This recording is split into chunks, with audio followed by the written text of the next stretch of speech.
Hello বন্ধুরা, এই যে দেখতে পাচ্ছ এখানে আমি ছোট আলু, গোটা গোটা আলু আছে আর কয়েকটা আলু আছে, একটু বড় ছিল বলে হাফ করে নিয়েছি। তো আমার ছোট আলুগুলো হালকা সেদ্ধ করা হয়ে গেছে। আমি আলুর দম বানাবো আজকে, সোমবার, নিরামিষ আলুর দম। এর মধ্যে সব মশলা করা আছে: আদা, কাঁচা লঙ্কা, জিরের গুঁড়ো, ধনের গুঁড়ো, কাশ্মীরি মির্চ, হলুদ, লবণ। এর মধ্যে সব মশলাটা করা আছে। এখন আমি কড়াইতে তেল দেবো।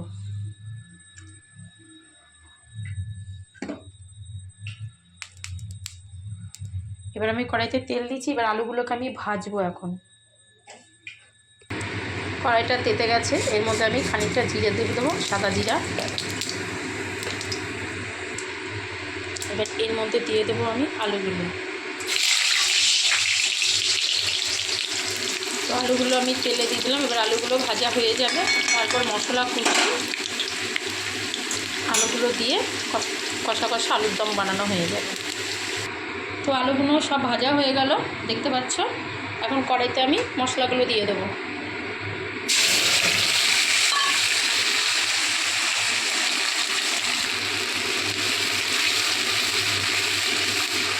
মশলার মধ্যে একটা আলু পড়ে গেছে।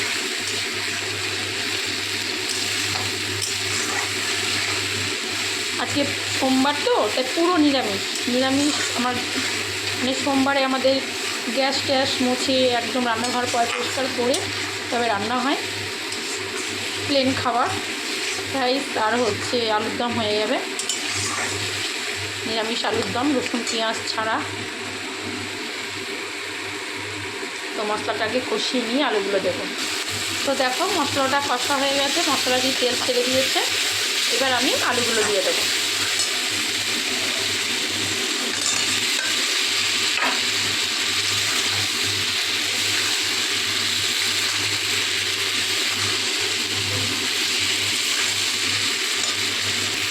তো আলুটা কষানো হয়ে গেল, এবার আমি এতে জল দিয়ে দেবো। অল্প জলই দেবো, কারণ আগে হালকা মানে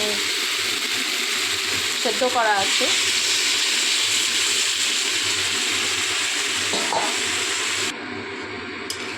তো এবার আমি ঢেকে দিচ্ছি। কালারটা কেমন এসছে বলো। কাঁচা লঙ্কারই কিন্তু একটু কাশ্মীরি মির্চ দেওয়া আছে। তো আমার আলুর দমটা হয়ে গেছে, দেখতে পাচ্ছ তোমরা। এখন আমি ঢেলে পরিবেশন করব, পাত্রে ঢেলে নিই। তো দেখতে পাচ্ছ আমার আলুর দমটা হয়ে গেছে।